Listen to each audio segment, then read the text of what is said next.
Okay, another short lesson to finish off the course in the chapter 9, 9.6, the distance from a point to a plane, found on page 542. Really, the formulas aren't much different. We use the normal of the plane this time, and the point, it's all in 3 space, obviously, when it's with planes. And we work through the formula here, and it's given here. There's a picture. We're trying to find the shortest distance. That's d, represented lowercase d, in the dotted blue line between the point and the plane, and it's perpendicular. So it involves some magnitude questions, again, obviously with distance, and the dot product between the normal, okay, and that shortest line distance here. Let's work through an example, a couple of examples really quick, and this is a short lesson. Okay, so find the distance between the given plane and the given point. So there's the plane. We know it's a plane. It's told in the question that it's a plane, but also by the vector equation of the plane, and then the point here. Okay, so we've got to do, find, first up, find this vector, okay, and that'll be the difference between, my given P1 point, that'll be this one here, okay, and then this is P naught here. So it'll be 2, take away 1 is 1, 3, take away 0 is 3, okay, and 0, take away 2 is negative 2. Okay, our n, okay, is going to be the cross product between the 2 direction vectors. Now I'm not going to do the calculations here, I'm just going to write it down according to my notes. It's the vector 1, 4, and negative 2. Now I'm also going to find the magnitude of that. Okay, I know I need it in my formula here. That to me looks like it's 16 and 4 is 20, 21 here, so square root 21. So my distance formula, okay, it's going to be the dot product of, okay, my calculated vector here, and my normal, and I'm going to take the magnitude of that, and the magnitude of just my normal vector. Okay. And when we work all that out, I'm going to have an expression 1 plus 12 plus 4 I have in my notes, all over 21. That will be root 17 over 21, and that's approximately 0.899. I have again in my notes here. So that's it. That's really, I mean, it's just a very straightforward process if you know, have an idea of what you're getting and what you're looking for, and then working on the formula here. Okay, how about the distance from a point to a plane if it's given as Cartesian equation? Very just a combination here. That normal looks pretty much like the same. We'll work through another example here, and it's very straightforward question. So I have a Cartesian equation on my plane. I've got my point, and I just need my distance formula here. That's going to be, okay, the a coefficient times my x component in my point, okay, plus my b coefficient times my y component in my point, and then plus my z coefficient times the z component in my point, take away 6, all over the components of my normal, 2 squared, 3 squared, and 1 squared. I get that to be, again, just the calculations here. I'm going to do negative 4,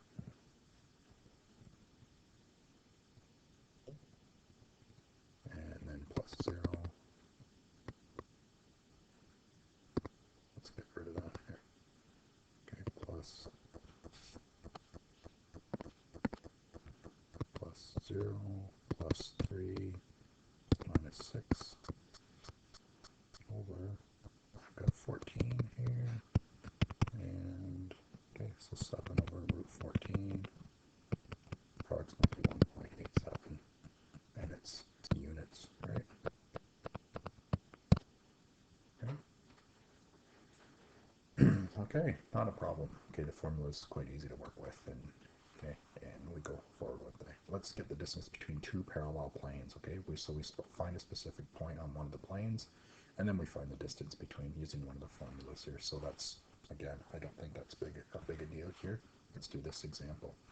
Okay, so we've got to find the distance between two parallel planes, and they're parallel. I'm going to assume I'm going to look at the normals really quickly.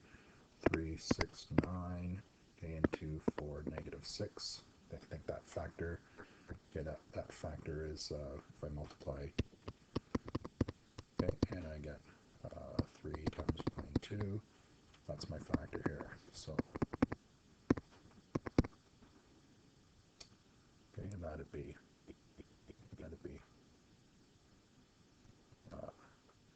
okay, that's not the planes actually, okay, that's not, okay, because these don't hold, okay, so I'm just going to adjust that a little bit here. So let's talk about normals instead here.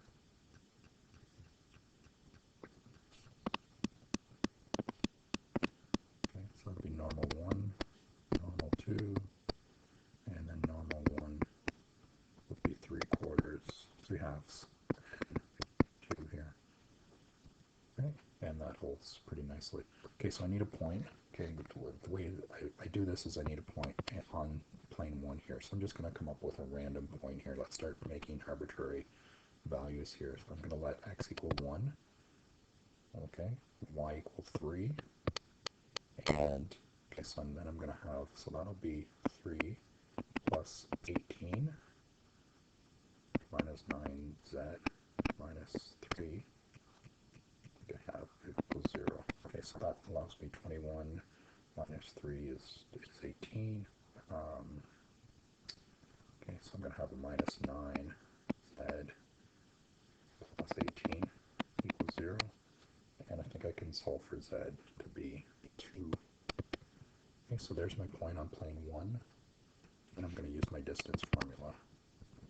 Okay, just like I did in the last example. So 2 times 1 plus 4 times 3 minus 6 times 2, and then a minus 4. Can I clear that off just to make sure? There's 3. Okay, and you don't remember what I did up here, right, to get that point. Okay, I just did a quick calculation of, okay, some sort of arbitrary or random point on plane 1. I could have used zeros. I mean, I could have used 0 and 0 and worked that out. Okay. And then I've got 2 squared plus 4 squared plus negative 6 quantity squared. I get my calculations to be 2 plus 12 minus 12 minus 4 square root 56. And I get a distance of, not a very big distance, 2 over root 56. And I didn't get a decimal on that, I just left it as is. Okay, let's find the consider a plane, okay, with x and y intercepts all equal to a, b, and c respectively. Find the Cartesian equation of this plane. Okay, so I'm going to, okay, state my points here. So I've got point on the, okay, my x-intercept is going to be the point a, 0, 0. My y-intercept is going to be the point 0, b, 0. And my z-intercept is going to be the point 0, 0, c. First thing I'm going to do is find dx, y. Okay, that'll be the point negative a, b, and 0. The next thing I'm going to do is find, okay, got that, okay, dx, z.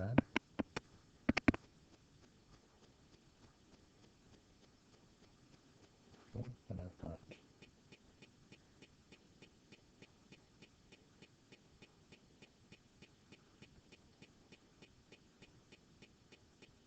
okay, negative a, 0, okay, and c. Then I'm going to find my normal of those two.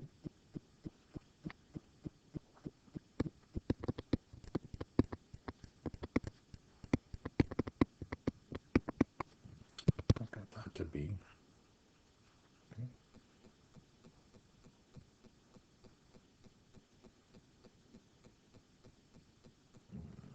point to be 0, 0, negative BC, that's the vector. Okay, and then I'm going to plug it into my AX plus BY plus CZ plus D equals 0. So I've got a 0x plus 0y plus minus BC Z plus D equals 0. And okay, when I work that out with the point, okay,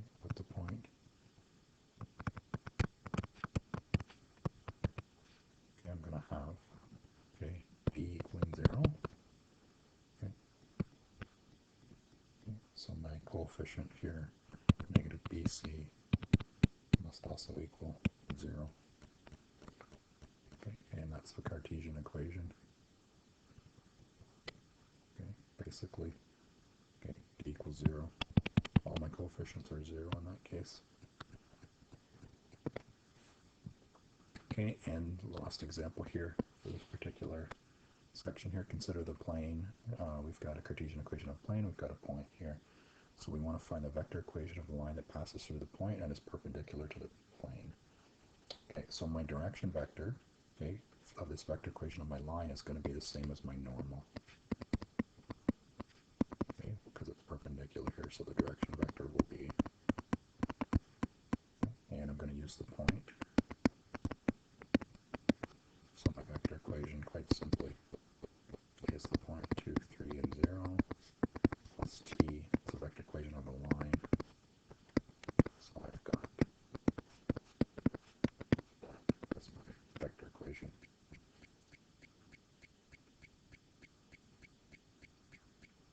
Okay. B, find the point of intersection F between the perpendicular line and this plane here. Okay, so we're going to expand.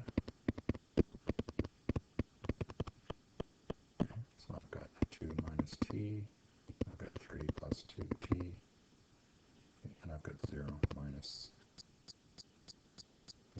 3t.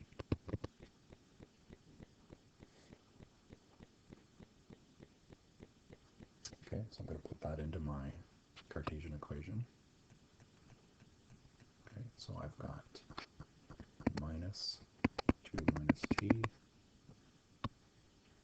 plus y plus 2y, so that's 3 plus 2t, and then I've got minus 3.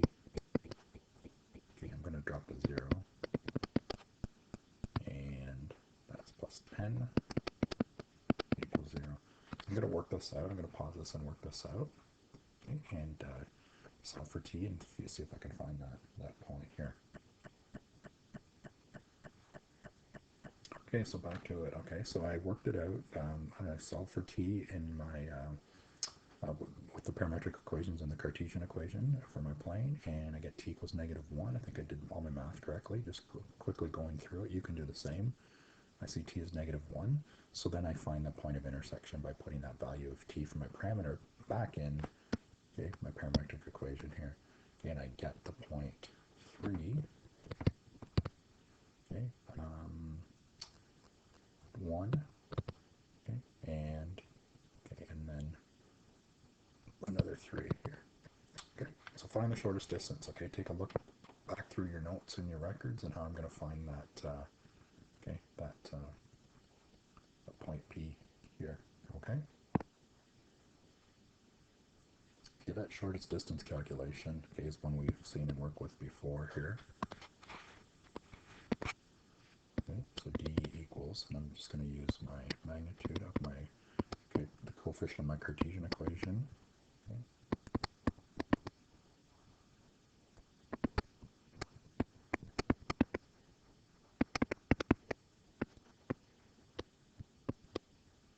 Okay, and that's then the magnitude of my coefficients here.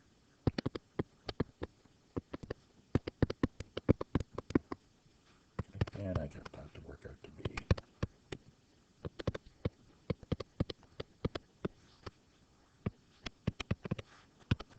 or 14 over root 14, about 3.74 units. All right, that's it for 9.1. 6, I believe, and I'm just going to double check and take a look at some of these homework questions. Okay, 1 and 2 are, I think, straightforward. 3 is, again, just formula work, and 5, and we won't worry about 6. I don't think I've done 6, so I'm just going to have you guys do these ones. Okay, good luck, and congratulations on finishing up the course if you've watched the videos up to this point.